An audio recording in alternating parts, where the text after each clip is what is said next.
A little 7-year-old girl was walking through the snowy streets of Rocky Hollow with her grandmother when they stopped near a crowded marketplace. There, an old rusty cage sat on the frozen ground. Inside was a starving German shepherd, ribs showing, one ear bent, scars all over his frail body. A small cardboard sign leaned against the cage. $1 for the beast. The little girl's pale lips trembled as she tugged her grandmother's sleeve and whispered softly, "Can I keep him, Grandma?" Her grandmother froze, torn between the harshness of their poverty and the plea in her granddaughter's voice. Then, the dog slowly lifted his head, and their eyes met. In that single moment, everything changed. What happened next would reveal buried secrets, untold pain, and an unexpected journey of courage, love, and redemption. A story that will break your heart and restore your faith in miracles. Before we begin, tell me where you're watching from. Drop your country in the comments. Let's see how far this story of hope and second chances can travel. The snow fell endlessly over Rocky Hollow, Colorado, cloaking the forgotten town in silence and bitter cold.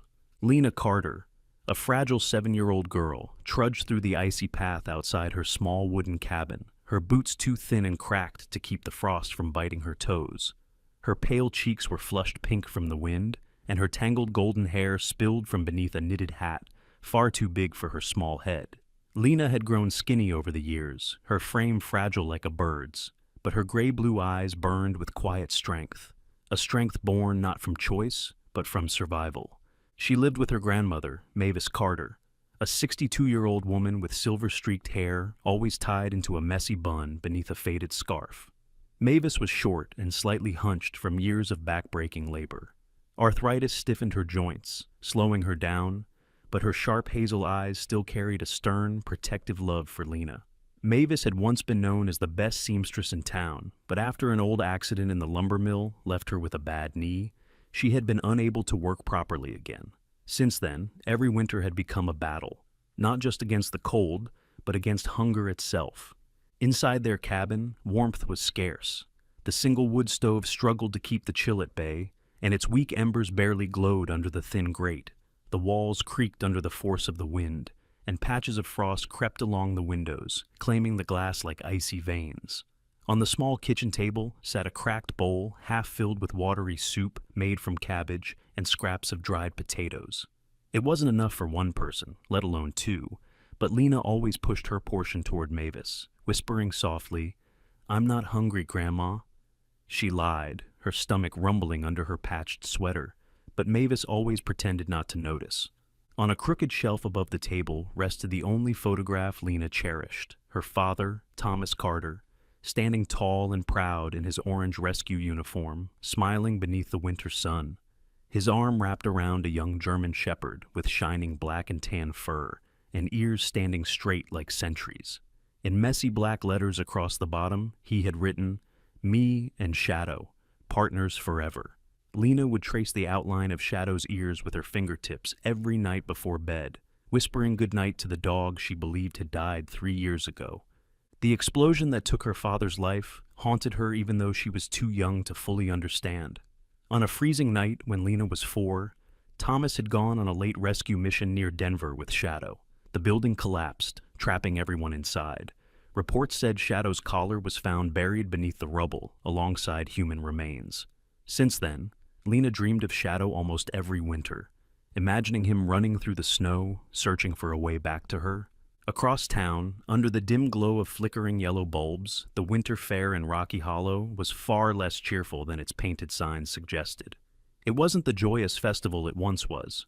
The town had grown poorer after the old sawmill closed, and now the fair was mostly a marketplace for bartered goods, secondhand clothes, and animals nobody wanted anymore. Behind a stack of hay bales, in the cold shadows of a narrow alley, an old German shepherd lay curled inside a rusty iron cage. His once proud fur was now patchy and matted, streaked with gray and dirt. One of his ears, the left, bent at an unnatural angle, forever deformed from an injury that never healed. His hind leg bore a jagged scar, running from hip to paw, a reminder of wounds long ignored. This was Shadow. Now 10 years old, Shadow was nothing like the sleek, fearless K9 who once saved lives alongside Thomas Carter. Hunger had hollowed his ribs, and exhaustion dulled his amber eyes. His breaths came slow and shallow, the cold cutting into his thin frame. Deep inside, though, the dog's spirit refused to surrender completely. Somewhere, hidden beneath layers of pain and silence, lingered a memory, a little girl's laugh, a familiar scent of home, a promise whispered long ago. Standing nearby was Bose Whitman, the cage's owner and Rocky Hollow's hardware shopkeeper. Bose, now in his late 50s, was a thick-bodied man whose flannel shirts always strained against his belly. His ruddy face was sun-damaged and rough from years working outdoors, framed by greasy brown hair stuffed beneath a faded ball cap. He walked with a slight limp, the result of an accident at the mill in his youth, and his sour attitude had only grown worse over the years. Bose was a man worn down by bitterness, quick to argue, quick to curse, always muttering about how the world owed him more than he got. To him, Shadow was just another useless burden. "Old Mutt's no good anymore," Bose spat to a passerby, his voice hoarse from too many cigarettes. "Eats more than he's worth. $1. You want him? Take him. If not, I'll let the crows have him." Most people walked away without a second glance. To them, Shadow was just another stray past saving. The few who stopped to look into the cage quickly turned away at the sight of his scars, the trembling in his legs, the dull cloudiness in his gaze. Shadow's ears twitched at the sound of Bose's gruff laughter, but he didn't move. Not even to defend himself. It was as if life had beaten him into submission, and all he could do now was wait. For what? Even he didn't know. Back on the other side of town, Mavis bundled Lena into her thickest patch sweater and wrapped her in a scarf that smelled faintly of cedar and wood smoke. "We're going to the fair," she said quietly, pulling on her faded gloves. "Maybe they'll have day-old bread for cheap." Her voice carried a tiredness that Lena had learned never to question. The streets were lined with footprints frozen into the snow like small, forgotten fossils.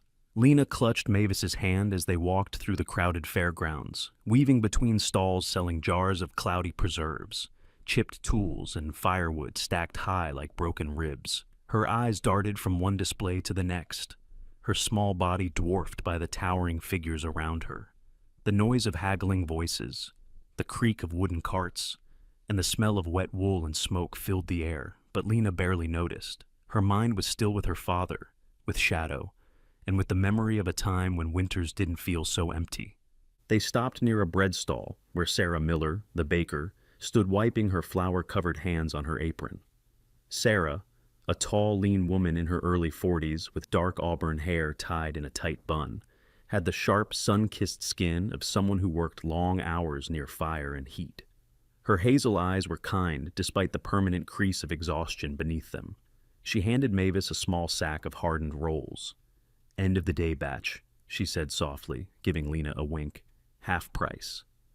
Mavis murmured a thanks, placing a few worn coins in Sarah's palm. Lena hugged the warm sack to her chest, inhaling the faint smell of yeast and smoke. It was one of the rare moments where the cold didn't seem to bite as deep. Then, faintly, beneath the chatter of the crowd, Lena heard it, a sound so soft she thought she imagined it at first. A low whimper. She froze, head turning instinctively toward the alley behind the hay bales. Her small breath puffed white in the frigid air as she stepped away from Mavis, drawn forward without knowing why. Between the shifting bodies, she caught sight of it. A rusty cage, a motionless shape curled within, and two amber eyes barely open. Shadow's gaze lifted slowly, locking onto hers. Lena's feet rooted to the frozen ground, her lips parted, but no sound came out. Her chest tightened, heart hammering painfully beneath her coat. Her mind whispered a single name, though she couldn't say it aloud. The world went quiet. The fair, the cold, even her hunger. And then the little girl and the broken dog simply stared at each other, separated by metal bars and years of silence. To be continued.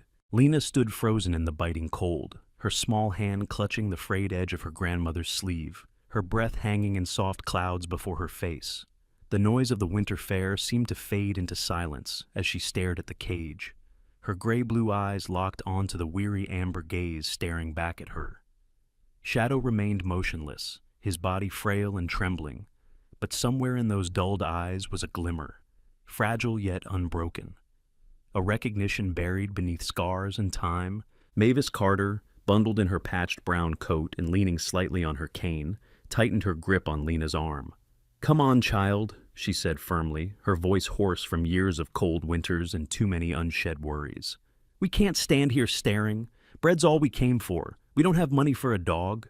Her expression was stoic, but deep in her hazel eyes was something Lena rarely saw: guilt. Lena turned toward her grandmother, her small voice trembling. "But Grandma, it's him. I think that's Shadow." Mavis's jaw tightened as she glanced at the cage. She didn't want to look, but she did. Just long enough to see the bent ear, the scar across the hind leg, the steady, quiet breath puffing from the dog's nose. "It's not the same one, Lena," she said softly, though she didn't sound convinced even to herself. "Shadow's gone, baby. That one's just another stray."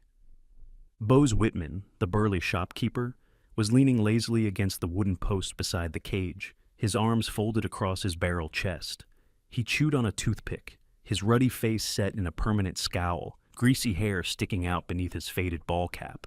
He watched the little girl with mild irritation, tapping his boot impatiently against the frozen ground. "You want the mutt, kid?" $1, he muttered, his gravelly voice carrying above the cold wind. $1. That's all it takes. But don't come whining later when he croaks by the stove. Lena hesitated, her mittened hands balling into fists. Her grandmother, sensing her growing desperation, pulled her close and guided her gently away. As they walked, Lena twisted her head to look back one last time. Shadow's gaze never left hers. That night, back at the small wooden cabin on Black Pine Road, the silence felt heavier than usual. The dim light of the oil lamp flickered weakly against the walls, and the faint smell of damp wood mixed with smoke from the old stove. Lena sat cross-legged on her thin mattress near the window, wrapped in a blanket too small to cover her entire body.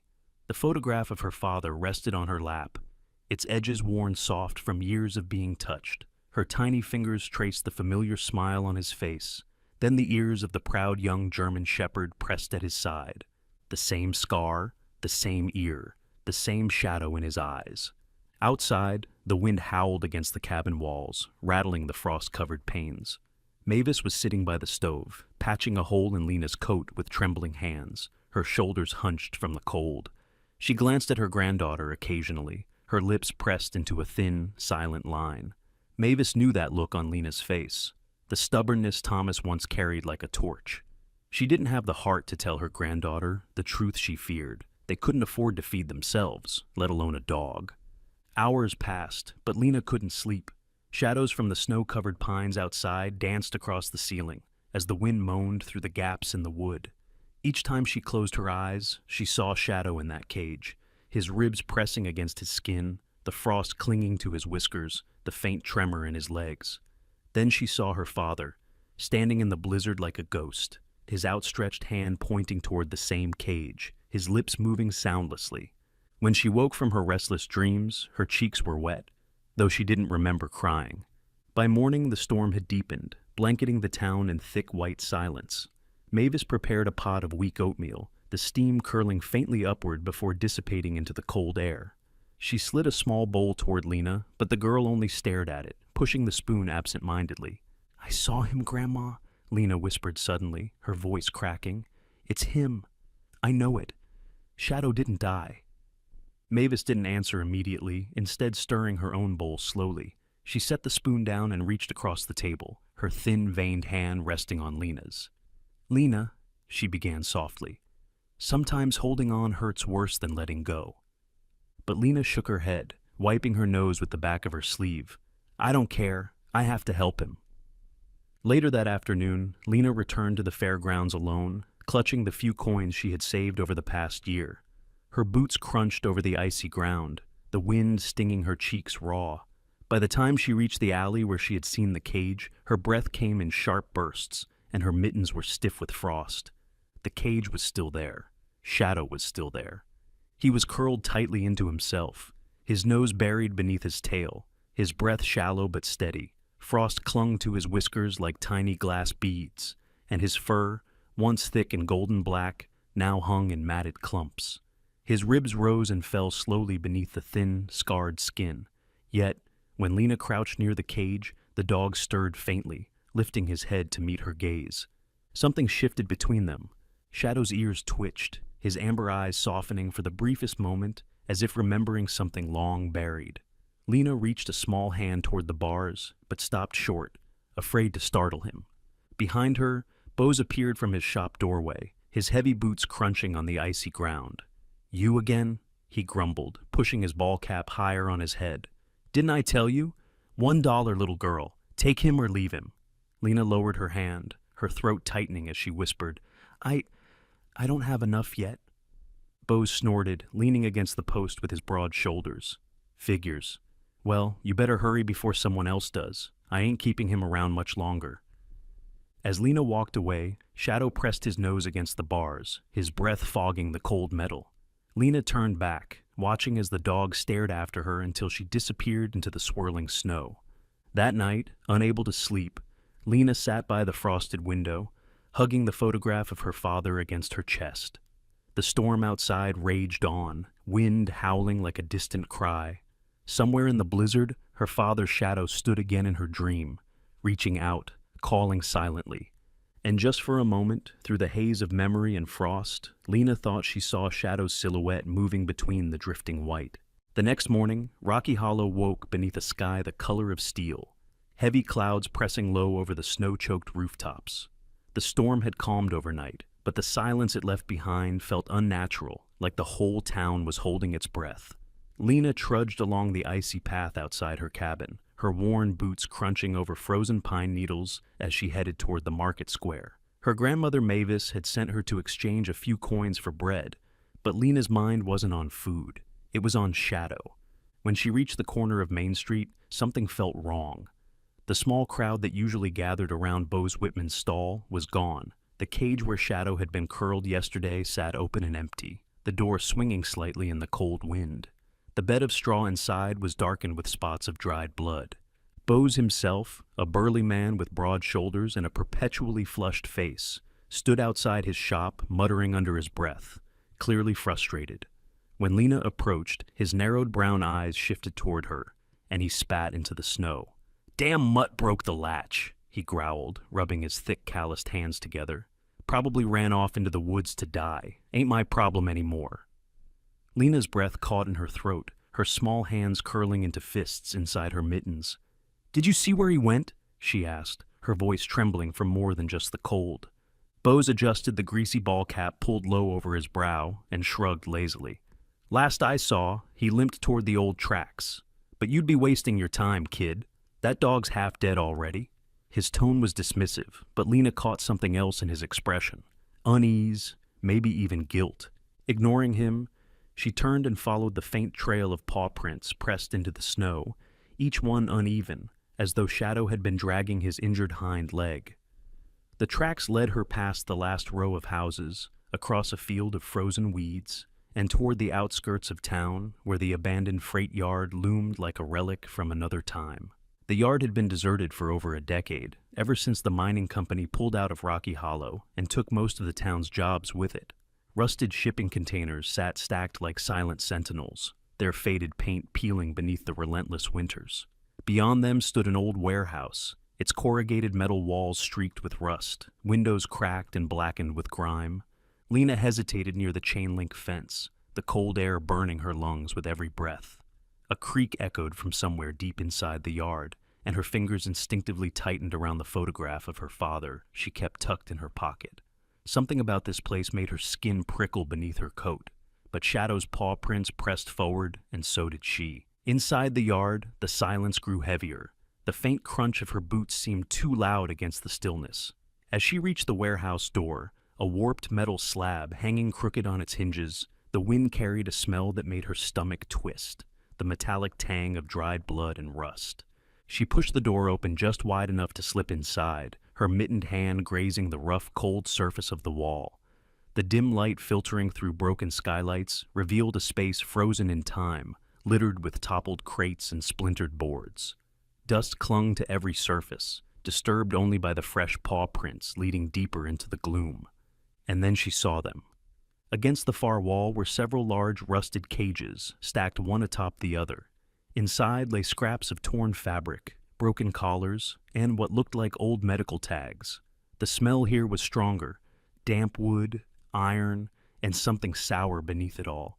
Lena's breath caught in her throat as she knelt near one cage and brushed away a patch of dust to reveal dried stains on the metal floor. Her small chest tightened as the image of Shadow curled in Bose's cage flashed in her mind. Just beyond the cages, on top of a battered work table, lay several strange items: a pair of black leather gloves stiff with dried blood, a set of tangled ropes, and a wrinkled piece of canvas. But it was the map pinned to the wall above that froze her in place. The map of Rocky Hollow had been marked in thick red ink. Circles clustered around specific locations: the elementary school, the old church, and a community center that had burned down the previous year. In the bottom corner, faint writing in blocky letters read, Phase 2.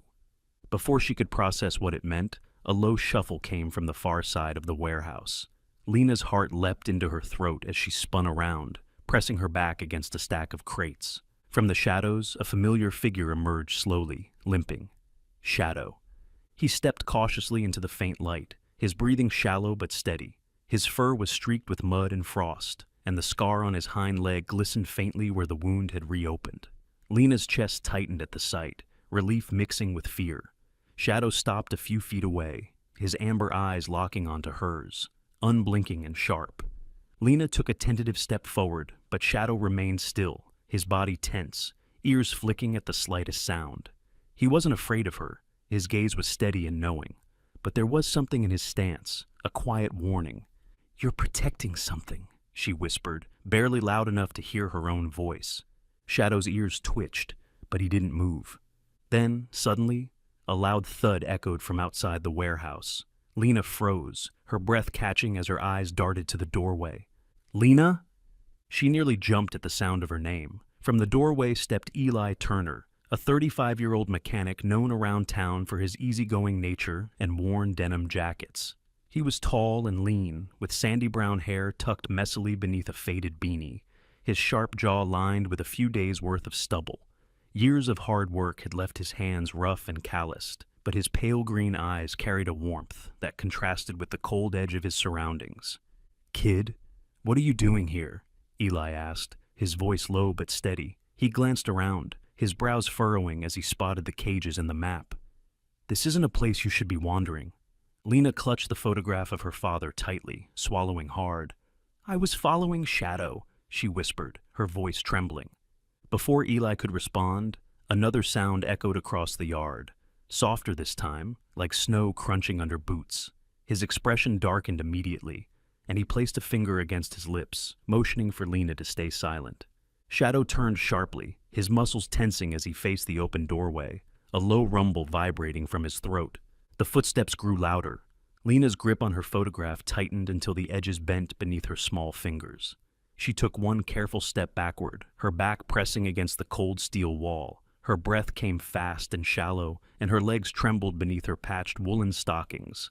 Eli crouched low beside a stack of crates, his green eyes scanning the shadows beyond the door.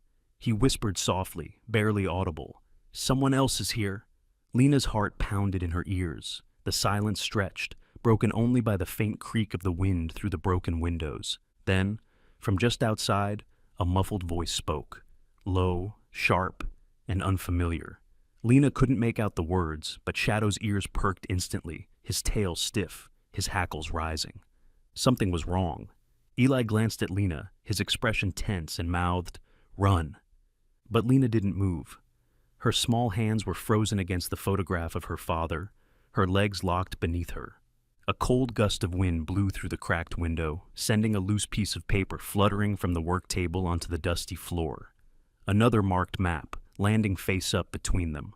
Shadow stepped closer to it, his nose brushing the edge, and let out a low, sharp bark.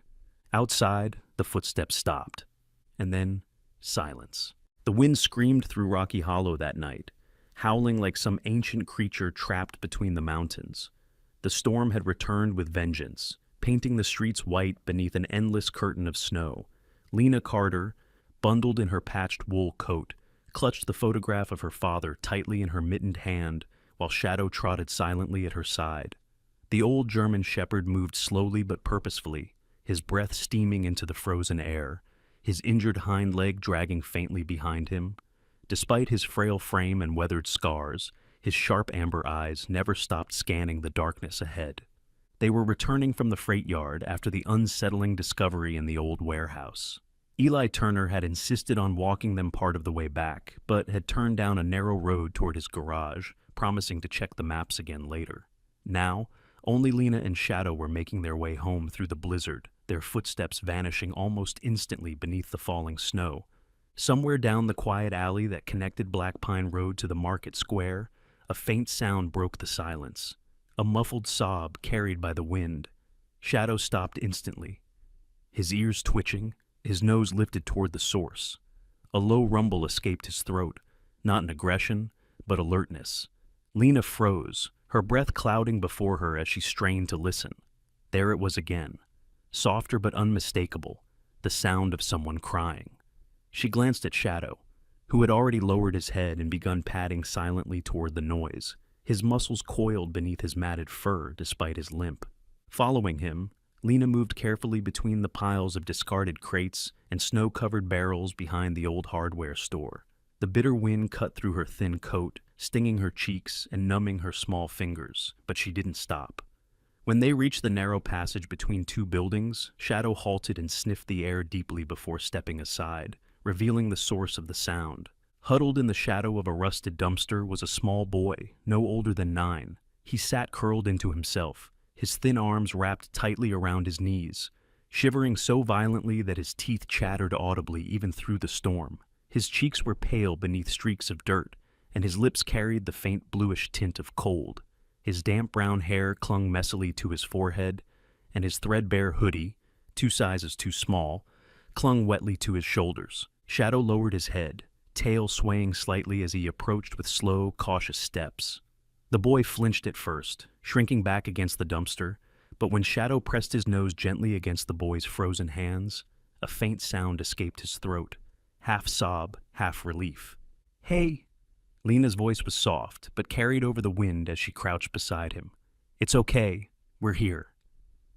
The boy raised his head slowly, revealing wide hazel eyes glassy with tears. I can't," he whispered hoarsely, his voice nearly lost to the storm. "I can't move. It's too cold." Without thinking, Lena shrugged off her scarf and wrapped it clumsily around the boy's shoulders. Shadow leaned against him for warmth, his body trembling faintly but steady, pressing close as though trying to shield him from the storm.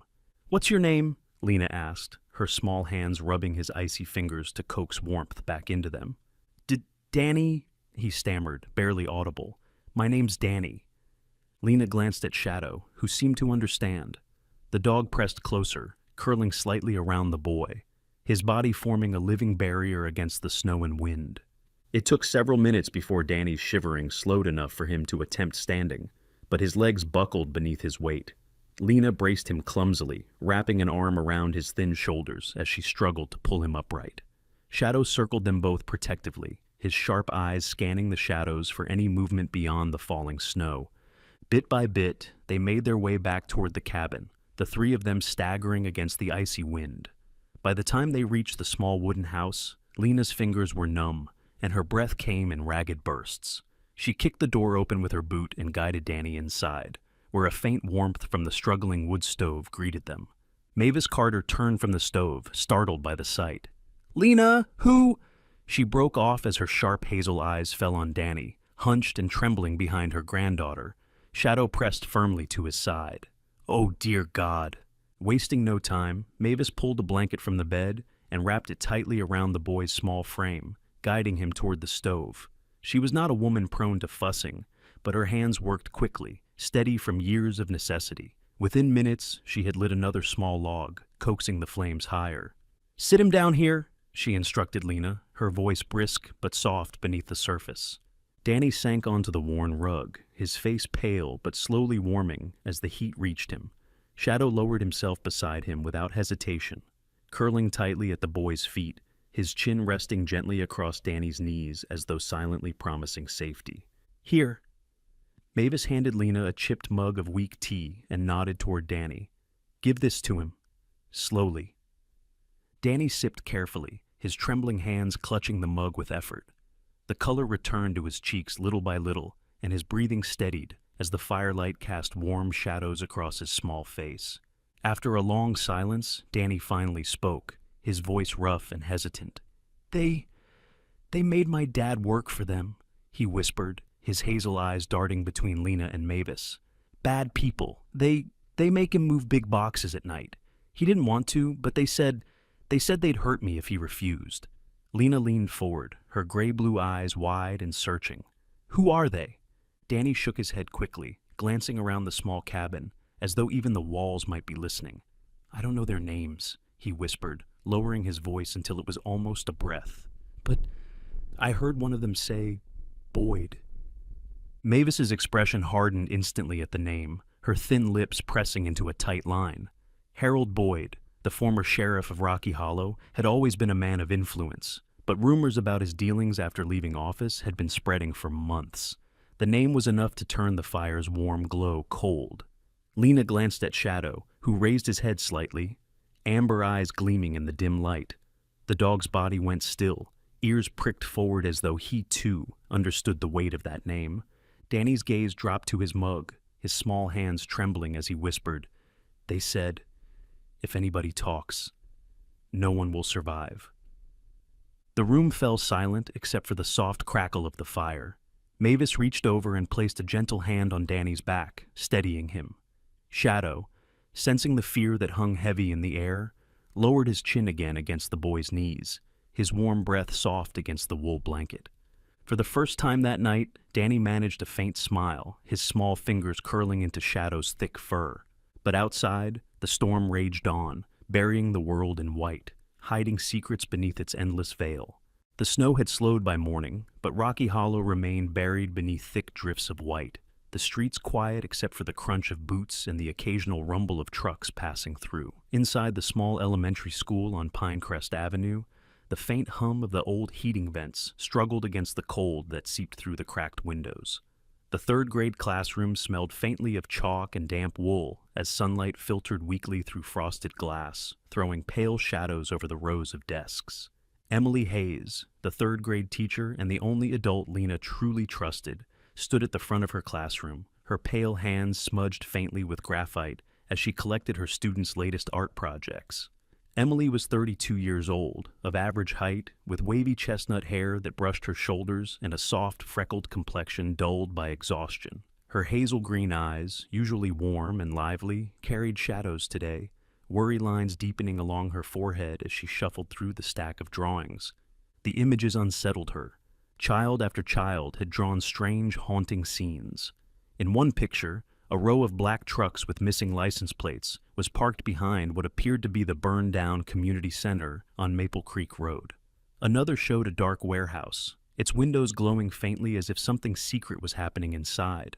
One small girl had drawn a series of cages lined up against a wall, each one holding what looked like dogs, one of them strikingly similar to Shadow, right down to the bent ear. Emily's hands trembled slightly as she picked up a drawing signed by Danny. His work was more detailed than the rest. Shadow, standing between a group of children and a cluster of looming black trucks, his teeth bared, fur bristling, protecting them. Above the drawing, in Danny's uneven handwriting, were 4 shaky words. "He keeps us safe." Emily's stomach tightened. The drawings weren't random imagination.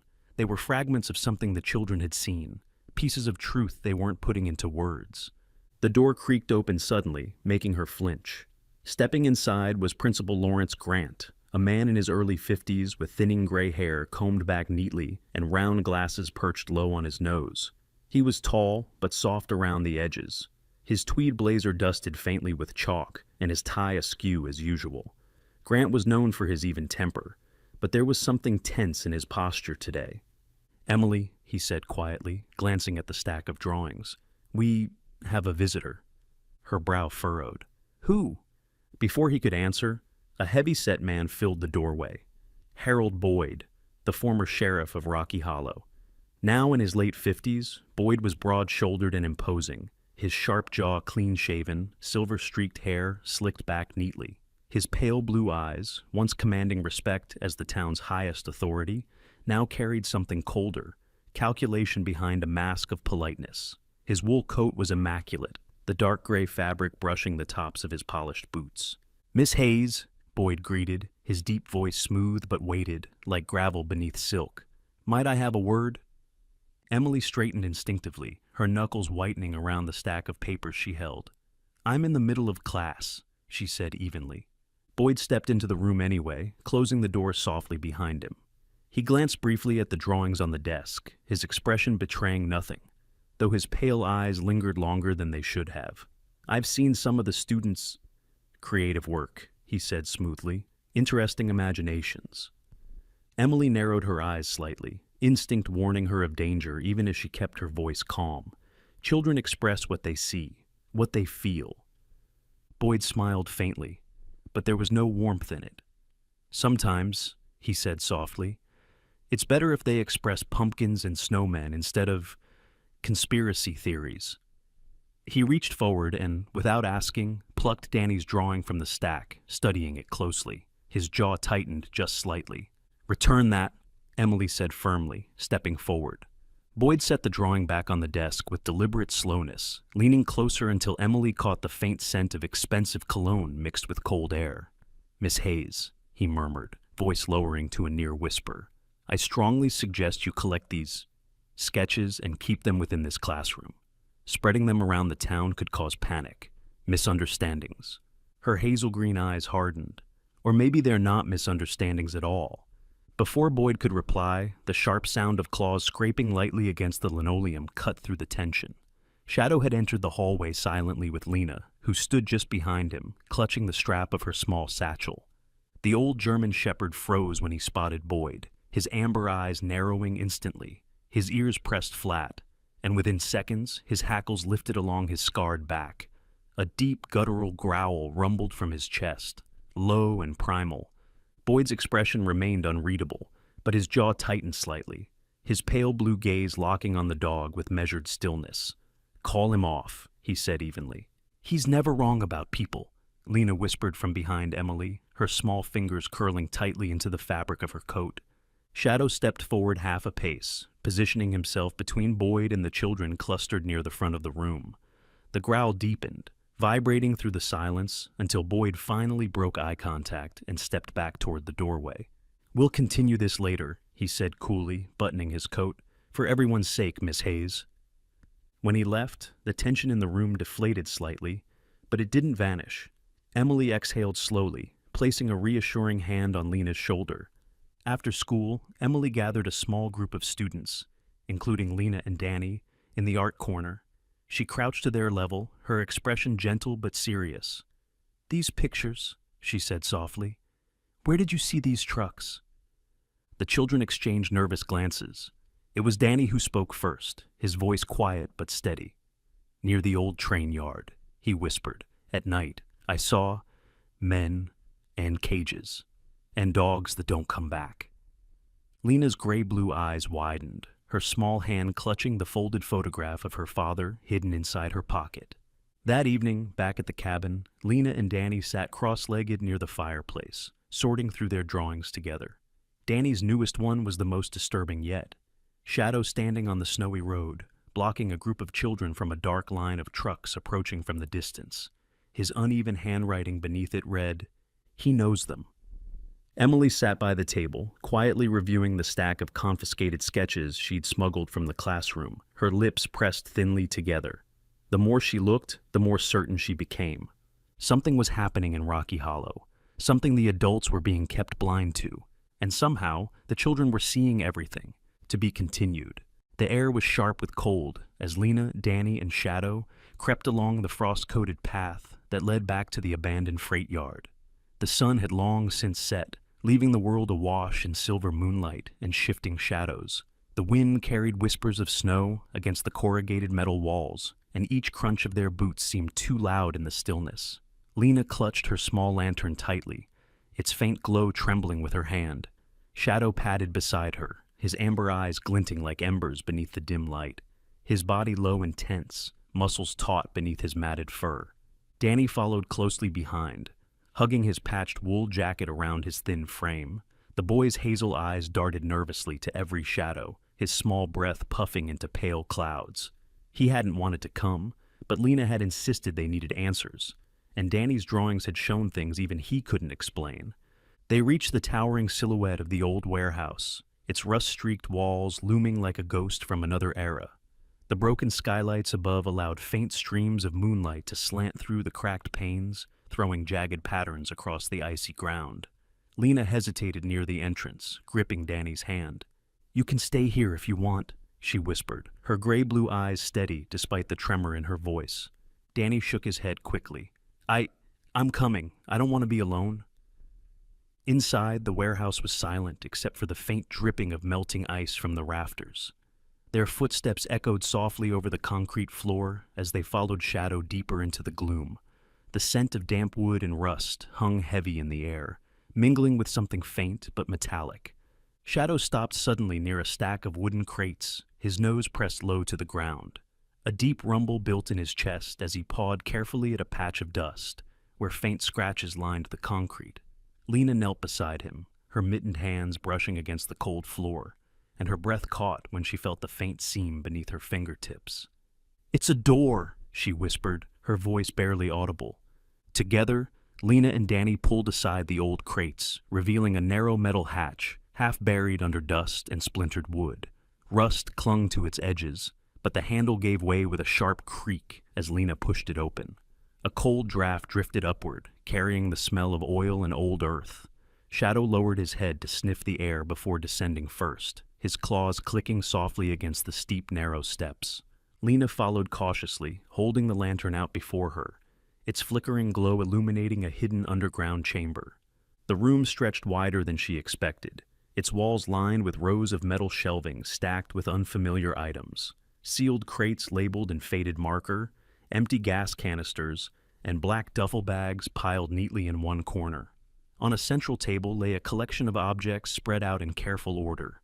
A tattered map of Rocky Hollow, marked with red circles, several bundles of paper files tied with twine, and photographs of unfamiliar men. But it was the far wall that froze her breath. A row of iron cages, old and rusted, their bars bent and twisted, as if something had fought violently to escape. Faint claw marks were scratched deep into the metal, and dried stains of dark brown clung stubbornly to the corners. Danny reached out a trembling hand toward one cage, but stopped, his small body shivering as he stepped back quickly. "They use these for dogs," he whispered, his voice tight and shaking. Lena swallowed hard, her fingers gripping the edge of the table for balance. Her father's smiling face in the photograph, tucked in her pocket, flashed in her mind. Standing proudly beside Shadow on the day they'd become a team, Shadow paced slowly near the cages, his nose twitching as he sniffed the cold air. Then he froze, his tail stiff, ears flicked sharply toward the far end of the chamber. Footsteps. Lena's breath hitched. Danny grabbed her sleeve, his wide hazel eyes silently asking what to do. Shadow growled low, the sound vibrating through the silence. From the darkness of the stairwell, a figure emerged, tall, lean, and dressed entirely in black. The intruder wore a thick hood pulled low over his forehead and a mask that concealed the lower half of his face. His gloved hands tightened around a metal rod as he stepped into the dim glow of the lantern. Shadow lunged before the man could react. The German Shepherd, despite his limp, moved with terrifying speed, his teeth flashing as he sank them deep into the man's arm. The attacker cried out, stumbling backward against the wall, dropping the rod with a loud clang.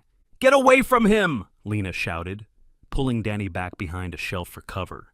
The man gritted his teeth, trying to pry Shadow off, but the dog refused to release, snarling low and relentless. Then, through clenched breaths, the intruder hissed words that froze Lena in place. "Concho ne! Should have died 3 years ago!" The words hit Lena like a thunderclap. Her eyes widened, and her grip on Danny's arm tightened painfully. That meant the explosion, the one that had killed her father, had been no accident. Shadow finally released the man's arm, sending him staggering back against the table. Blood soaked through his black sleeve, dripping onto the concrete floor. He cursed under his breath, his pale gray eyes sharp with fury. But instead of attacking again, he turned abruptly and bolted up the stairs. Lena's breath came in shallow gasps, her small chest heaving as she stared at the empty stairwell. Danny clung to her side, trembling violently, while Shadow stood in front of them, panting hard. His fur bristled and his ears twitching at every sound. From above, muffled voices carried faintly through the open hatch. More footsteps, more than one. "They're coming," Danny whispered, his voice cracking. Lena's small hand tightened around the photograph in her pocket, her gray-blue eyes wide but steady. Shadow moved closer, his body lowered protectively in front of her, a soft growl rising from his throat. The lantern flickered once, casting long, jagged shadows across the walls. Somewhere above them, another set of boots scraped against the concrete floor.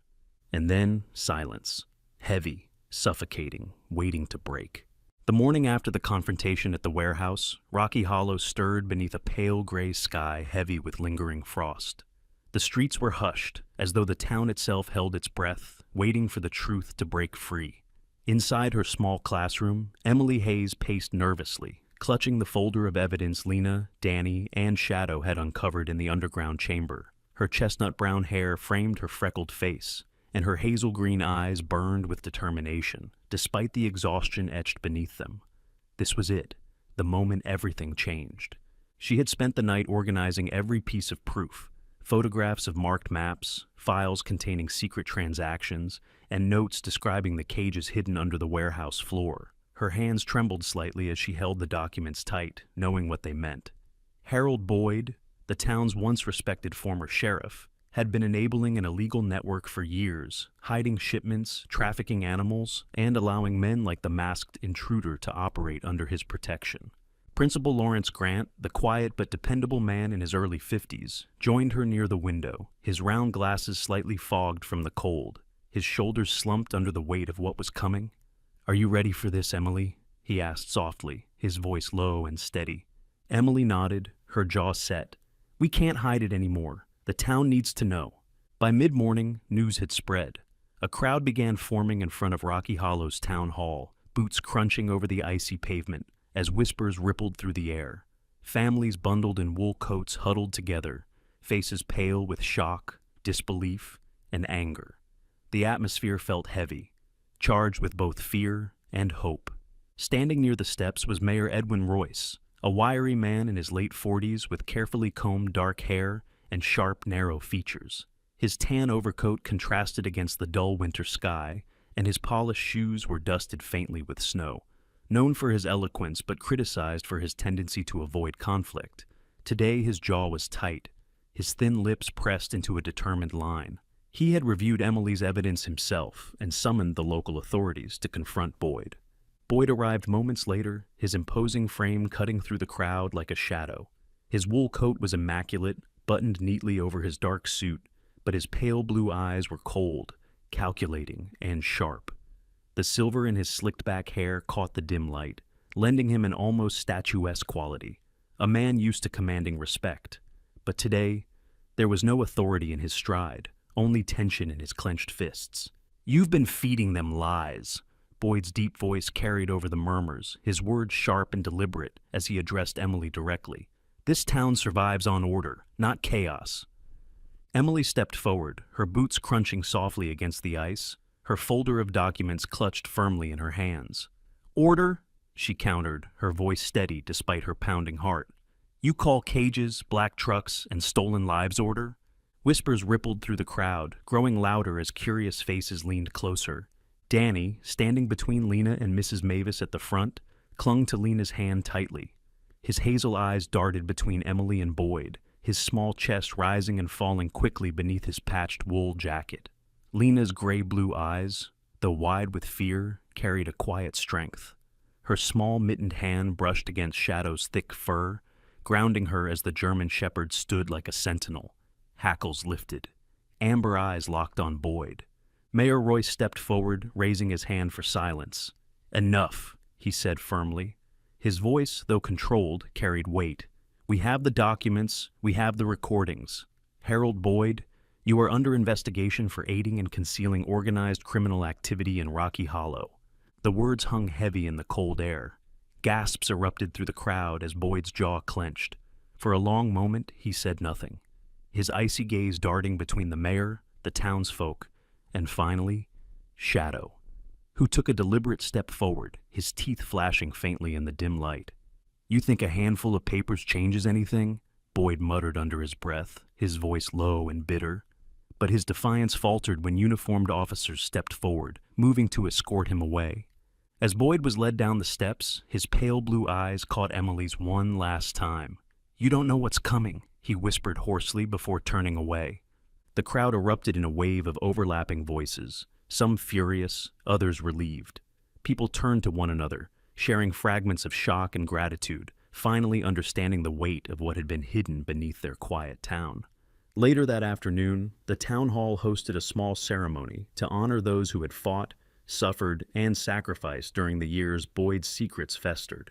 Inside, under the warm glow of hanging lanterns, a wooden plaque was unveiled, bearing the carved names of the fallen, including Lena's father and the other K-9 officers who had lost their lives during the explosion 3 years ago. Lena clung tightly to Mrs. Mavis's hand, tears brimming in her gray-blue eyes, as the memories she didn't fully understand flickered faintly in her heart. Danny stood beside her silently, holding a folded piece of paper in his small hands, a crayon drawing of Shadow standing bravely before the children, protecting them.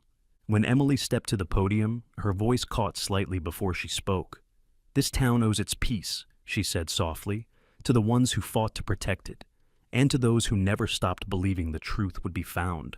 She gestured toward Shadow, who sat near the front, his thick sable and black coat brushed neatly, amber eyes steady, as if understanding the weight of the moment.